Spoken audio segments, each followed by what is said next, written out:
سر اگلا سوال ہے کہ 22 رجب کے کنڈوں کے حوالے سے آپ کا کیا موقف ہے؟ کیونکہ رجب 1440 کا دوسرا عشرہ چل رہا ہے اور آخری عشرے میں سنی اور شیعہ دونوں کے ہاں کنڈے چلتے ہیں۔ شریعت محمدیہ صلی اللہ علیہ وسلم میں اس کی کیا اہمیت ہے سر؟ کوئی اہمیت نہیں ہے جی، شریعت محمدیہ کے اندر یہ ایک بدعت داخل کی گئی ہے صلی اللہ علیہ وآلہ وسلم۔ یہ جس طریقے سے کئی کہانیاں چل رہی ہیں نا، یہ کنڈے بھی ایک کہانی ہے، اور ظاہر ہے جب بھی کوئی کہانی لانچ کرنی ہوتی ہے امت کے اندر کسی بڑی پرسنالٹی کے ساتھ اسے منسوب کیا جاتا ہے، تو یہ کنڈے منسوب کیے ہیں انہوں نے سیدنا امام جعفر بن محمد باقر بن علی بن حسین بن علی علیہم السلام اجمعین، المتوفى 148 ہجری۔ وہ کہتے ہیں امام جعفر کسی کو خواب میں آئے تھے، انہوں نے بشارت دی تھی کہ جو رجب کے کنڈے کرے گا تو اس کے لیے یہ بشارتیں ہوں گی۔ یہ تو سٹارٹ ہی خواب سے ہو رہا ہے، اس کا دین کے ساتھ کوئی لینا دینا نہیں، نہ امام جعفر کے ساتھ کوئی لینا دینا ہے۔ یہ وہ ایک پروپیگنڈا جو شیعہ کے ہاں چلا اور وہ کنڈے چل رہے ہیں، اور سنیوں کے ہاں بھی چونکہ امام جعفر ایک ڈومیننٹ پرسنالٹی ہے، ان کو رسپیکٹ دی جاتی ہے، ہم خود دیتے ہیں، تو چونکہ اب ان کا نام بولا گیا ہے، جس طرح کہ 11ویں کے اوپر شیخ عبدالقادر جیلانی کا نام بول دیا جاتا ہے تو وہ 11ویں چلنا شروع ہو گئی ہے، اس طرح سنیوں کے ہاں بھی چلنا شروع ہو گئی۔ باقی دوسری طرف اہل سنت میں جو اینٹی شیعہ ایلیمنٹس تھے، انہوں نے کوشش کی کہ جی اس سرمنی کو ڈیلیوٹ کرنے کے لیے انہوں نے ایک نئی کہانی ڈیوائز کی۔ انہوں نے کہا کہ اصل میں 22 رجب کو حضرت معاویہ ابن ابی سفیان رضی اللہ تعالیٰ عنہ کی وفات ہوئی تھی، اس وفات کی خوشی میں شیعہ جو ہے نا وہ کنڈے بناتے ہیں۔ یہ ایک نئی کہانی انہوں نے دریافت کی۔ تو یہ کہانی جب آپ نے دریافت کی ہے تو یہ کہانی دریافت جن لوگوں کے بارے میں کی ہے، سر ان کی بھی رائے لے لیں کہ ان کا موقف یہ ہے بھی ہے کہ نہیں، تو وہ آپ کو کہیں گے کہ ہمارے لیے حضرت معاویہ کی موت یا زندگی اتنی اہمیت کی حامل نہیں ہے کہ ہم اس کو سیلیبریٹ کریں۔ وہ تو کہتے ہیں ہم ان کو کوئی اہمیت دیتے ہی نہیں ہے، ہم ان کو اتنا امپورٹنٹ پرسنالٹی کے طور پہ نہیں مانتے۔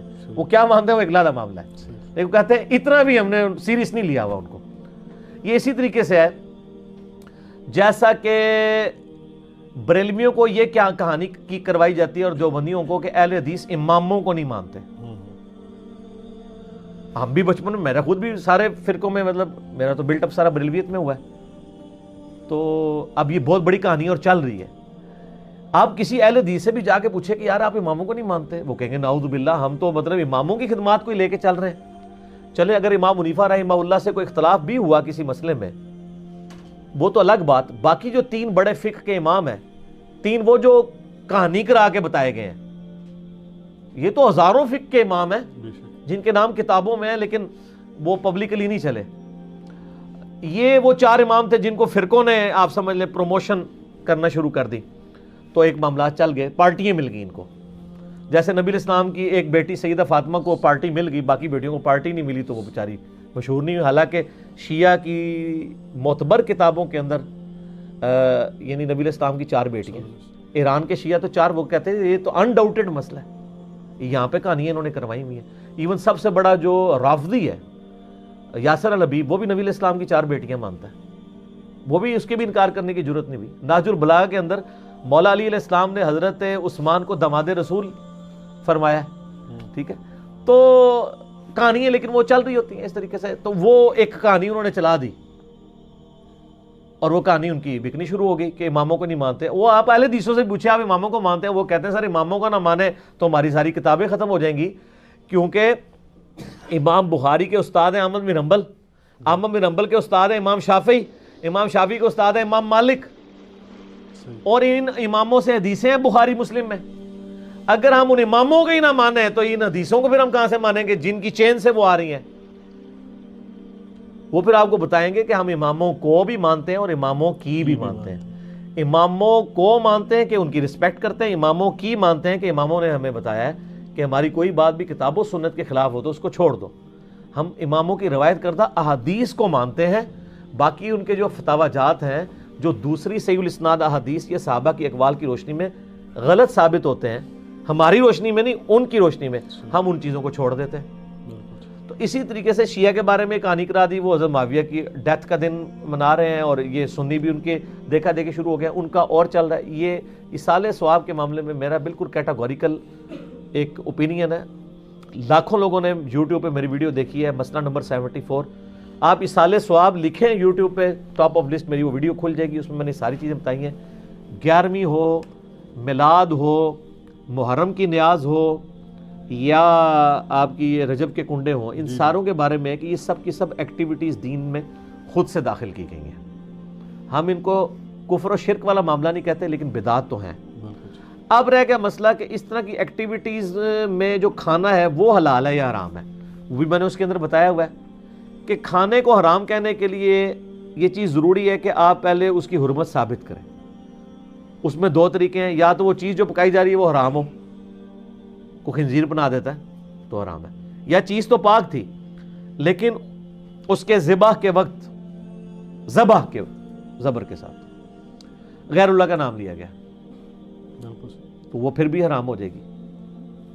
تیسرا مسئلہ ہے تقرب والا. تقرب میں اب دو طرح کے آپشن ہیں. ایک تقرب یہ ہے کہ کوئی شخص یہ کہتا ہے کہ جی میں فلاں بزرگ کے اصالے ثواب کے لیے کر رہا ہوں، حضرت حسین علیہ السلام کو ثواب پہنچ جائے، ایک میری طرف سے ہدیہ. تو اس کے معاملے میں بھی ایسا کوئی سختی والا معاملہ نہیں ہے. لیکن اگر کوئی تقرب یہ کر رہا ہے کہ یہ اصالے ثواب ان کو پہنچے اور وہ میرے مشکل کشا ہے اور اس کے بدلے میں یہ میری مصیبت حل کر دیں گے، تو وہ تو نیاز کے بغیر ہی عقیدہ شرکیہ ہے. نیاز تو سائڈ پہ رہ گئی، عقیدہ ہی غلط ہے. ٹھیک ہے نا. تو ہمارا تو موقف یہ ہے کہ ہمارے پاس کوئی اس طرح کی کھانے پینے کی چیز لے آتا ہے، ہم اس سے پہلے پوچھتے ہیں کس کے نام کی ہے. اگر وہ کہتا ہے اللہ کے نام کی ہے تو بسم اللہ پڑھ کے کھا لے. اگر وہ کہتا ہے یہ فلاں بزرگ کی ہے تو اسے پوچھے یہ بزرگ کے نام سے مراد آپ کیا لے رہے ہیں؟ کیا ان کی رضا کی خاطر ہے، ان کے نام کا ذبیح ہے؟ تو سر یہ کوئی بھی نہیں آپ کو کہے گا. کوئی جاہل کہہ دے تو کہہ دے، وہ کہے گا نہیں اللہ کا نام دیے ثواب پہنچانا ہے انہوں نے.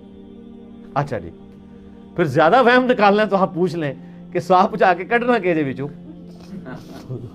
جے تسی واقعی کھانا نہیں کھانا تے، جے کھانا کھانا تے اتنے تک ہی سوال رکھو، زیادہ غلوف نہ کریں آپ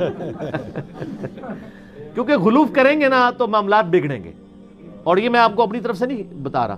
صحیح بخاری میں سیدہ عائشہ نے نبی علیہ السلام سے پوچھا یا رسول اللہ علیہ وسلم یہ کچھ نیو مسلم ہے، ہمیں نہیں پتا انہوں نے ذبیحہ صحیح کیا ہوا یا نہیں کیا، تو یہ جب کوئی اس طرح کی گفٹ لے کے آتے ہیں ہم کیا کریں؟ آپ نے فرمایا بسم اللہ پڑھ کے کھا لیا کرو.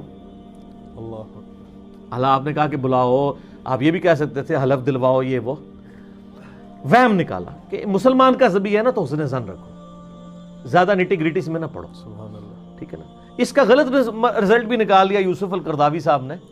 انہوں نے وہ اسلام میں حلال و حرام ایک کتاب لکھی، اس میں انہوں نے لکھا کہ یہ جو غیر مسلموں کے بھی جو ذبیحے چل رہے ہیں نا، اور جو KFC میکڈونلڈ چل رہے ہیں جو ڈیفینیٹلی ذبیحے ہے ہی نہیں ہے، وہ اللہ کے نام کے کیا، وہ تو مطلب بالکل ذبح والا معاملہ ہی اس کے اندر اس طریقے سے نہیں ہے، نہ وہ اللہ کا نام لیتے ہیں. وہ کہتے ہیں بسم اللہ پڑھ کے آپ کھا سکتے ہیں، اور اس حدیث سے پلی لی. تو میں نے ان کا بھی رد کیا کہ سر ایڈی بھی کھلی چھٹی نہ دو، مسلمان کا ذبیحہ ہے نا اس کے اوپر آپ کو وہم نہیں کرنا چاہیے اگر وہ مسلمان ہے. اب وہ اگلا مسئلہ شروع ہو جائے گا کہ وہ بریلوی ہے، دیوبندی ہے، اہل حدیث ہے، شیعہ ہے. یہ نئی کہانی کرنے کی ضرورت نہیں ہے. اہل کتاب کا ذبیحہ بھی حلال ہے. تو اگر آپ ایک دوسرے کو مسلمان ماننے کے لیے تیار نہیں، چلو اہل کتاب ہی مان لو. یہود و نصارہ کی عورتوں سے تو آپ کا نکاح جائز ہے سورۃ المائدہ کے پہلے رکوع کے تحت، اور اسی رکوع میں آتا ہے کہ اہل کتاب کا ذبیحہ بھی حلال ہے، کوشر فوڈ. جی ہاں، اگر وہ اللہ کے نام کے اوپر کیا ہو. تو اگر یہود و نصارہ کا اللہ کے نام کا ذبیحہ حلال ہے تو جو آپ کے اپنے اہل کتاب ہیں قرآن کے فائنل ٹیسٹمنٹ کے ماننے والے، وہ تو old testament new testament tempered form میں مان رہے ہیں، اور وہ اتنے ظالم ہیں کہ نبی علیہ السلام کو وہ دجال سمجھتے ہیں، نعوذ باللہ. ظاہر ہے پیغمبر نہیں مان رہے، تو جب آپ کسی کو پیغمبر نہیں مان رہے، جس طرح ہم غلام احمد قادیانی کو پیغمبر نہیں مانتے تو کیا سمجھتے ہیں؟ دجال کے اس نے دجل کیا ہے، جھوٹ بولا ہے. اس کے باوجود اللہ تعالیٰ کہہ رہا ہے کہ ان کا ذبیحہ بھی حلال ہے. اور جو آپ کے نبی کے عاشق ہیں، جو محمد اور آل محمد کے لیے جان دینے کے لیے تیار ہیں، سر ان کے اوپر آپ کم از کم یہودیوں نا سٹیٹس تو ان کو دے دیں. ٹھیک ہے، تو وہ آپ دینے کے لیے تیار نہیں ہے. اسی پہ میرا ایک کلپ بھی ہے، وہ کیا سنی شیعہ کا نکاح ہو سکتا ہے، اس کا بھی پھر اتنا مذاق اڑاتے ہیں. سر میں نے تو کہانی الٹ دی ہے نا. میں نے سوال کرنے والے سے یہ میرا کلپ لاکھ، میں نے کہا یہ سوال نہ کریں سنی شیعہ کا، آپ یہ پوچھیں سنی کا بھی نکاح ہو سکتا ہے کہ نہیں. کیونکہ اگر سنی حنفی ہے تو وہ یا سنی حنفی دیوبندی ہوگا یا سنی حنفی بریلوی ہوگا. تو ہے تو دونوں سنی نا.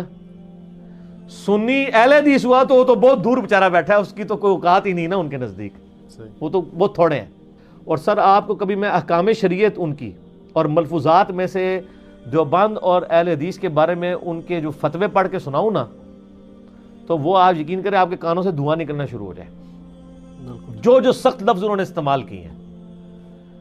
وہ کہتے ہیں جی اگر کسی کا یعنی بچہ جو ہے وہ دیوبندی اہل حدیث ہو گیا تو اس کو باپ کی وراثت سے بھی کچھ نہیں ملے گا کیونکہ وہ مسلمان رہا ہی نہیں ہے. اللہ جی سر ظاہر ہے جب آپ نے ایک اصول کھڑا کیا اس کی کورالریز پھر یہی نکلیں گی. حسام الارمین میں لکھا ہے نا انہوں نے کہ چوتھا فرقہ وہابیہ شیطانیہ جو شیطان لعین آفاق کے فالورز ہیں، جیسا کہ روافظ جو ہیں وہ شیطان اطاق کے فالور ہیں. پھر آگے جا کے لکھتے ہیں کہ ان تمام لوگوں کے کفر میں شک کرنے والا بھی کافر ہے، اور اس پہ اجماع ہے کہ سب کے سب مرتد اور خارج اسلام ہیں. جب مرتد بھی ہوگے خارج اسلام بھی ہوگے، آپ نکاح کی سوچ رہے ہیں، وہ تو آپ کو یہ کہہ رہے ہیں کہ آپ نعرے تکبیر پڑھ کے ان پہ چڑھ دوڑیں.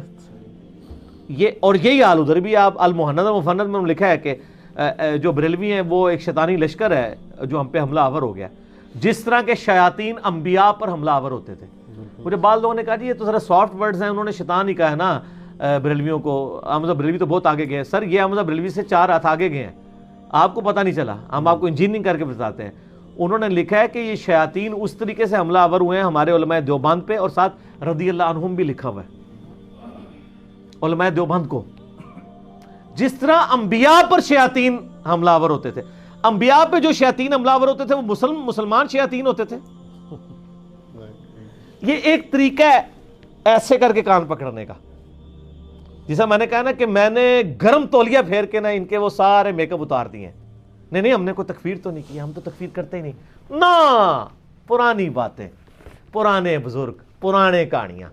اور نہیں آئی یہ کہانی کہ یہ نہیں آپ یہ لکھوا کے دیں کہ ہمارے علاوہ سارے فرقے ہمارے نزدیک گمراہ ہیں، لیکن ایک نہ ایک دن جنت میں چلے جائیں گے عذاب بھگت کے، کیونکہ مسلمان تو ہیں ہی ہیں. یہ آپ کو کوئی بھی لکھ کے دینے کے لیے تیار نہیں ہوگا دوسرے فرقے کے بارے میں. تو کیا کر رہے ہیں؟ تکفیر کر رہے ہیں. تو یہ تکفیر ہر جگہ پائی جاتی ہے، بعض جگہ چھپی ہوئی ہوتی ہے اور بعض جگہ ظاہر ہوتی ہے.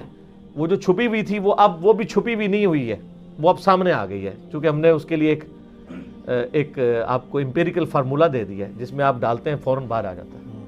ٹھیک ہے، تو آپ چیک کر کے دیکھ لیں. بلکہ وہ آپ جب بات شروع ہی کریں گے نا تو سمجھ آ گئی ہے. اکثر لوگ ہمارے بھائی جاتے ہیں نا تو وہ بات شروع کرتے ہیں، پتہ لگ گیا کہڑے اسٹیشن تو بول رہے ہیں. ٹھیک ہے نا. اب تو لوگ ڈرتے ہیں حدیث کا نمبر بھی مانگتے ہوئے. ٹھیک ہے نا. تو لوگ تو کہتے ہیں یہ گمراہی ہے حدیث کا نمبر مانگنا. تو اسی طریقے سے چلیں جس طریقے سے ہم آپ کو چلا رہے ہیں. ہاں بدعت ہو جائے گا، واقعی بالکل صحیح بات ہے، بدعت ہو جائے گا. ٹھیک ہوگا.